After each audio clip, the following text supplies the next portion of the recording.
paso la palabra ahora a Manuel Solané. Manuel requiere una presentación muy corta porque todos lo conocemos, mismo los que visitan desde el exterior. Ustedes saben que es un ingeniero que se ha transformado en politólogo y en economista, con gran éxito y con gran calidad. Ha sido secretario de Hacienda en su momento, así que tenía una carrera pública importante. Ha sido fundador de uno de los dos principales bancos de inversiones de Argentina, así que ha hecho una carrera de análisis financiero y de análisis de compañías muy vasto. Por supuesto es miembro de esta academia y también es consejero académico de FIEL y de otras academias. Así que por este muy breve resumen le paso la palabra a Manuel Solané. Muchas gracias. Mi tema es la pobreza. Hay que empezar por decir que todo gobierno bien intencionado tiene el propósito de reducir la pobreza. Esto está implícito en el deseo de ayudar al prójimo, lo cual forma parte del corazón del hombre. Está en la esencia también de todas las religiones. Las sociedades asumen ese objetivo y lo natural es que la ayuda se oriente hacia quienes más lo necesitan. Los dirigentes políticos asumen esa responsabilidad, las más de las veces sinceramente, pero en algunas ocasiones como una forma de demagogia y como instrumento de construir poder. En nuestro país hemos pasado por esta última circunstancia. En su campaña presidencial, nuestro actual presidente expuso el objetivo de reducir la pobreza. Asumía la presidencia del país con un porcentaje de más de un 30% de la población por debajo de la línea de pobreza. Esta grave situación social se producía después de 12 años de intenso asistencialismo, pero una parte del cual se había diluido en el manejo político y la corrupción. Sin lograr los efectos deseados, aquella política había llevado a un desborde del gasto estatal y a un importante déficit fiscal. El gobierno actual debió enfrentar su compromiso de reducir la pobreza, pero al mismo tiempo reducir el gasto público con el menor impacto social. Esto se tradujo en políticas excesivamente gradualistas, que condicionadas a no generar impacto social y político, sacrificaron su efectividad para corregir más rápidamente los desequilibrios macroeconómicos. Pero en la economía suele haber opciones en la obtención de distintos objetivos que son mutuamente excluyentes. Como se esperaba, un cambio en el escenario internacional y algunas dificultades locales generaron una crisis de confianza y una corrida cambiaria que ha sido superada con apoyo del Fondo Monetario Internacional. Estas son las noticias del día y a las cuales no puedo dejar de referirme. Yo creo que hoy tenemos 3 hechos para destacar. El monto asignado a un país en un crédito stand-by en la historia del Fondo Monetario Internacional es el mayor que se registra. Segundo, se preserva el piso del gasto social con metas más ambiciosas de reducción de otros rubros. El Fondo Monetario Internacional ha expresado una inquietud en el plano social, lo que es también un hecho a destacar. Y tercero, se acuerda que el Banco Central no emitirá para financiar al gobierno, atacando de esta forma la inflación, que es el impuesto más regresivo. O sea que ayer hubo buenas noticias en el combate a la pobreza en la Argentina. Muchos políticos esto no lo entienden, pero esa es la realidad. Aún en las naciones más ricas existe la pobreza. La coexistencia de personas pobres con aquellas que no lo son es un rasgo de todas las sociedades.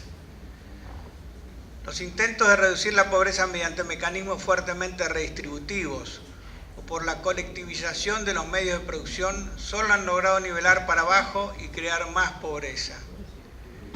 El populismo ha sido el instrumento más eficaz para crear pobreza, haciéndolo paradójicamente en nombre de quienes la padecen. La pobreza está caracterizada por carencias que impiden a una persona o a una familia un razonable y mínimo nivel de vida. Esta definición implica, por cierto, una apreciación difusa, ya que requiere determinar cuál es ese nivel. Seguramente no será el mismo en un país con un alto ingreso medio que en otro de muy bajo desarrollo. La sensación de escasez padecida por una persona o una familia tiene mucho que ver con el grado de bienestar de la comunidad que los rodea. Si todos tienen automóvil, probablemente se sentirá pobre aquel que no pueda tenerlo. Esta percepción relativa también cambia a lo largo del tiempo. En un mismo país cuya economía crece y la disponibilidad de bienes aumenta, se desplaza hacia arriba la línea de pobreza. Se necesitará un mayor nivel de vida para no sentirse pobre y marginado. Un criterio largamente extendido en la medición de la pobreza consiste en definir un nivel de ingresos que permite a un individuo o a una familia tipo disponer del consumo de una canasta básica mensual de bienes y servicios. Son pobres quienes no alcanzan ese nivel. Otro método usado internacionalmente es el de identificar los hogares y el porcentaje de la población que sufre necesidades básicas insatisfechas. Más preciso que el concepto de pobreza es el de indigencia. Se refiere al ingreso mínimo que debe tener una persona o una familia para alcanzar una determinada dieta o canasta alimentaria. Este parámetro tiene una definición fisiológica y por lo tanto más homogénea en las comparaciones entre países. Se mide cuál es la proporción y la cantidad de personas que en rigor se alimentan mal o pasan hambre y corren peligro concreto de desnutrición. Desde los trabajos de Abel Albino, llamaron la atención en la Argentina sobre los efectos irreversibles de la desnutrición infantil y esto ha creado una conciencia sobre el tema de la indigencia y se le ha dado prioridad a la cuestión alimentaria. La pobreza se ha ido reduciendo en el mundo y lo hizo más marcadamente desde la Revolución Industrial. Esta afirmación se apoya en información y evidencia suficiente, aunque haya que remontarse a algunos siglos atrás. La apertura del comercio, el avance de la tecnología y de la inversión han sido las razones esenciales del crecimiento mundial. La economía de mercado, o como se la quiera llamar, el capitalismo, por ejemplo, constituyó el sistema más apropiado para potenciar esos tres factores y a su vez para conciliar el desarrollo económico con la democracia, con el Estado de Derecho y con las libertades políticas e individuales. Las críticas al capitalismo son abundantes. Pero así como se dice que la democracia es el peor de los sistemas, a excepción de los demás, también al capitalismo se le aplica esta definición. Es el sistema económico que en mayor medida concilia con la democracia liberal. El supuesto de que el capitalismo produce pobreza se contradice con toda la evidencia histórica. En todo caso, el punto de discusión está en la distribución del ingreso, pero lo cierto es que cuando un país aumenta su producción y su riqueza, está en condiciones de generar trabajo con mejores salarios y de sostener mecanismos asistenciales. El derrame es una palabra que describe esta circunstancia positiva, aunque es muy criticada en el espíritu anticapitalista. Suele asociársela con el relato evangélico referido a las migajas que caían en manos del pobre Lázaro desde la mesa del rico Epulón. Quiero hablar de Pedro Cerezo, que esto lo escribí antes de haberlo escuchado ayer, en referencia a una crítica al derrame. Agustín Echevarri indagó sobre la evolución de la riqueza y la pobreza desde el inicio de la era cristiana. A través de las investigaciones de Angus Madison, encontró que el ingreso por habitante prácticamente no aumentó durante el primer milenio de la era cristiana. Con parámetros actuales podría decirse que casi todos los habitantes de este mundo eran pobres y que no dejaron de serlo durante siglos. En el segundo milenio el ingreso por habitante solo creció un 50% hasta 1820. Es entonces cuando se produce un quiebre y el crecimiento se acelera. En los últimos 200 años el ingreso per cápita aumentó 75 veces. La revolución industrial y la subsiguiente revolución agrícola explican esa aceleración. Los pronósticos pesimistas de Malthus, presentados en 1798 en su libro Ensayo sobre el principio de la población, quedaron luego desmentidos. Malthus decía que la población crecía geométricamente, mientras que la producción agrícola la hacía linealmente, y que por lo tanto ocurrirían hambrunas que forzosamente recortarían el aumento demográfico. Hasta ese momento, la observación de la pobreza e indigencia confirmaban una larga experiencia histórica, pero su extrapolación al futuro desconocía la aparición del capitalismo, del comercio y de la revolución industrial. A comienzos del siglo XIX se iniciaron descubrimientos que abarcaron la física, la química y sus aplicaciones en la producción y el uso de la energía, las comunicaciones y el transporte. Se generó un aumento de la productividad tanto en la industria como en la agricultura y los servicios. El temor al desempleo debido a la sustitución de mano de obra se disipó al compensarse ese efecto por un crecimiento más acelerado de la producción y los servicios. La evolución económica del mundo durante los siglos XIX y XX no tiene parangón con todo lo sucedido previamente en la humanidad. El crecimiento se aceleró notablemente en los países que se insertaron en la economía y el intercambio internacional y que admitieron el ingreso de inversiones y tecnología. El economista francés Thomas Piketty sostiene que la economía de mercado tiende a una mayor concentración del ingreso cuando la rentabilidad media del capital supera la tasa de crecimiento de la economía. Su teoría lo llevó a una crítica del capitalismo y a proponer una mayor intervención estatal mediante mecanismos redistributivos. Sin embargo, la observación histórica de la realidad no permite convalidar esta hipótesis. El coeficiente de Gini, que se corresponde en sus valores más altos en los países con distribuciones del ingreso más regresivas, se correlaciona inversamente con el nivel de ingreso por habitante. En esto coincido con lo que recién se acaba de decir. Esto quiere decir que los países de mayor desarrollo ponen en general una mejor distribución del ingreso. Justamente esos países son en su mayoría representativos de economías de mercado. Las razones de esta discrepancia entre la teoría de Piketty y la realidad han sido bien expuestas por Hernando de Soto, un economista peruano altamente reconocido, y otros economistas también. Por otro lado, Piketty no consideró la movilidad social propia de las economías abiertas y competitivas. En el transcurso del tiempo, muchas personas que estuvieron en el decil más pobre pasan a estarlo en el más rico. Esto no es una hipótesis, sino que surge, por ejemplo, de estudios realizados con separación de 20 años sobre muestras de contribuyentes identificados en el IRS de los Estados Unidos.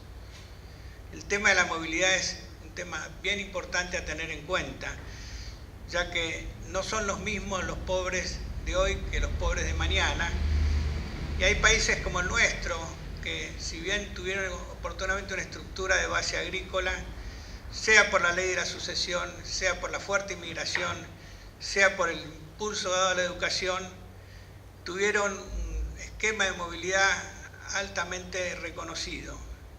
Se traduce con una frase que es "mi hijo el doctor", aquel que vino con una mano atrás y una adelante y ve que su hijo progresó y tiene una situación económica y social mejor que la del padre.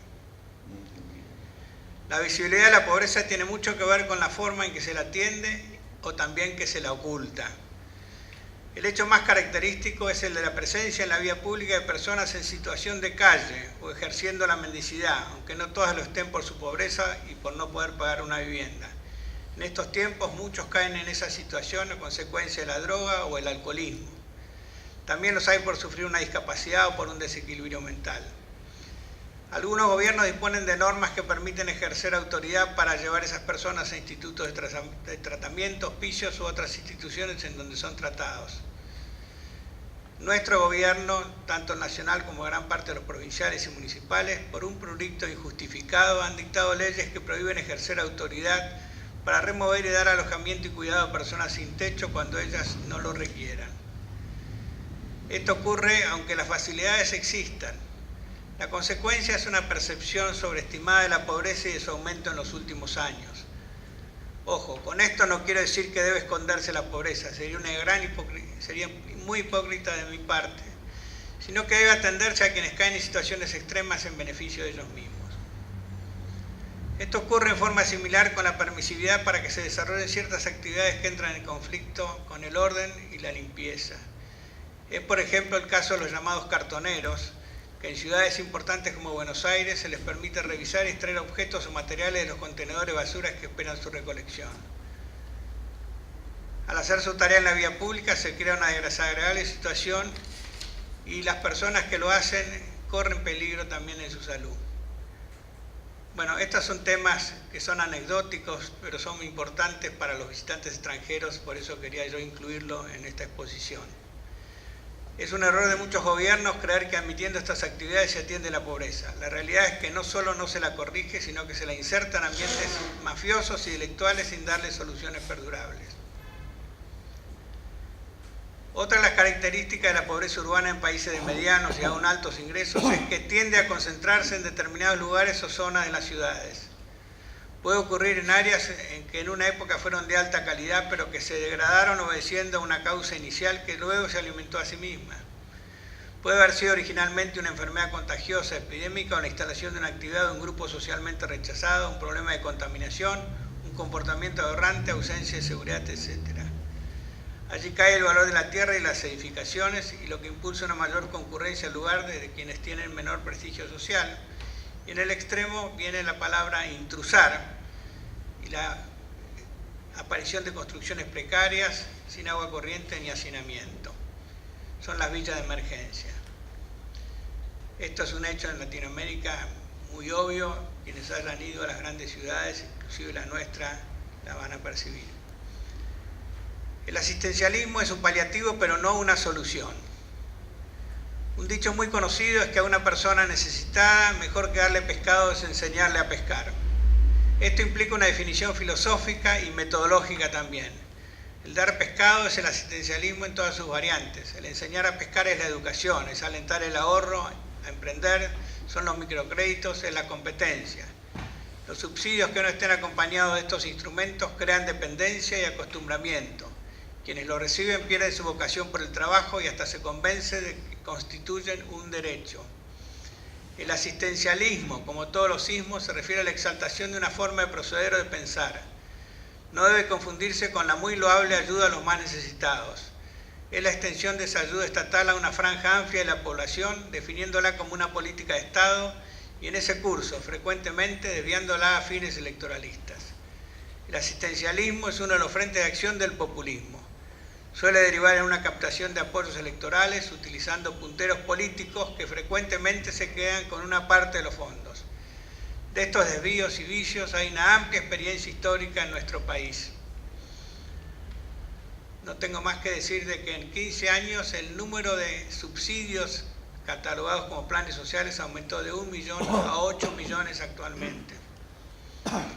El combate de fondo a la pobreza se debe apoyar necesariamente en el crecimiento económico y este a su vez en la innovación, la educación, el ahorro y la inversión.